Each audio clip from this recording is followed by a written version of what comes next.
வாங்க ஆரோக்கியமான லட்டு எப்படி செய்கிறதுன்னு பார்ப்போம். அதுக்கு முதல்ல அடுப்பு ஆன் பண்ணிவிட்டு ஒரு பேனில் 1/2 கப் பச்சை பயிறுங்க, தோல் இருக்கிற பயிரை தண்ணியில் அலசிட்டு காய வச்சுட்டு நல்லா பொன்னிறமாக வறுத்து எடுத்து வச்சுக்கலாங்க. வறுத்துட்டு ஒரு பிளேட்டில் கொட்டி ஆற விட்டுக்கலாம். திரும்ப அதே வானலில் 1/2 கப் புழுங்கல் அரிசி, நம்ம சாப்பாட்டுக்கு யூஸ் பண்ணோம் பார்த்தீங்களா, புழுங்கல் அரிசியாக இருக்கணுங்க, பச்சை அரிசியாக இருக்கக்கூடாது. பொரி அரிசின்னு சொல்லுவோம் பார்த்தீங்களா, பொரிக்கிற அளவுக்கு எப்படி நம்ம பொரிப்போமோ பொரி அரிசி சாப்பிட்றதுக்கு அந்தளவுக்கு நல்லா பொரிச்சிட்டு அதையும் ஒரு பிளேட்டுக்கு ட்ரான்ஸ்ஃபர் பண்ணிக்கலாங்க. திரும்ப அதே வானலில் 1/2 கப் பொட்டுக்கடலை ஆட் பண்ணிவிட்டு அடுப்பை மிதமான தீயில் வச்சு நல்லா பொட்டுக்கடலையும் வறுத்து எடுத்துக்கலாங்க. இந்த மாதிரி நிறம் மாறுற வரைக்கும் பொட்டுக்கடலையும் ஒரு பிளேட்டில் கொட்டி ஆற விட்டுட்டு, இப்போ 3யும் ஆற விட்டுட்டு நல்லா பவுடர் பண்ணிக்கலாங்க.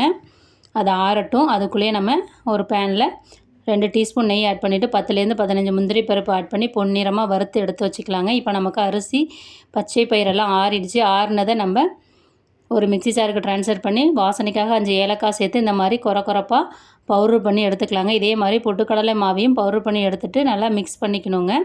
மிக்ஸ் பண்ண பிறகு நம்ம இப்போ அடுப்பில் முந்திரி வறுத்துறதுக்காக நெய் யூஸ் பண்ணியிருக்கோம். அந்த நெய்யில் வந்து 1 கப் 250 கப்பால் 1 கப் தண்ணி ஊற்றிட்டு 1/2 கப் நான் ப்ரௌன் சுகர் யூஸ் பண்ணியிருக்கேங்க. வெல்லத்தை நீங்கள் பவுட்ரு பண்ணி யூஸ் பண்ணிக்கிட்டு கரையிற அளவுக்கு இருந்து ஒரு கொதி வந்தால் போதுங்க. நம்ம அடுப்பு ஆஃப் பண்ணிடணுங்க. இதுக்கு பாகுபதம் கம்பி பதம் எதுவுமே தேவையில்லைங்க. இப்போ நம்ம எந்த ஸ்வீட் செஞ்சாலும் ஒரு பிஞ்ச் உப்பு ஆட் பண்ணுங்க. அப்போ தான் நமக்கு அந்த தித்திப்பு தன்மையை எடுத்து கொடுக்கும். இப்போ உப்பு ஆட் பண்ண பிறகு நம்ம வறுத்து வச்சுருக்கிற முந்திரி பருப்பை ஆட் பண்ணிவிட்டு நல்லா மிக்ஸ் பண்ணிக்கிங்க. இப்போ நம்ம தண்ணியில் கரைச்சி வச்சுருக்கிற வெள்ளை கரைசலை வந்து அதில் ஆட் பண்ணிக்கலாங்க. ஆட் பண்ணிவிட்டு கொஞ்சம் கொஞ்சமாக மிக்ஸ் பண்ணிக்கலாம்.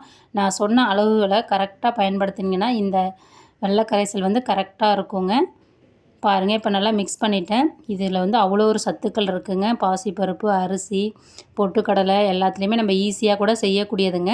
இப்போ இதே மாதிரி நல்லா கை வச்சு மிக்ஸ் பண்ணுங்கள். மிக்ஸ் பண்ணிவிட்டு நம்ம உருண்டைகளாக எடுத்து உருட்டிக்கலாங்க. உருண்டைகளாக உருட்டினா லட்டு மாதிரி வரும்.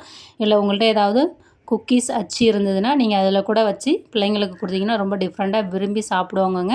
இப்போ நமக்கு சூப்பரான சுவையான பச்சை பயிறு அரிசி பொட்டுக்கடலை லட்டு தயாராகிடுச்சிங்க. Thank you very much.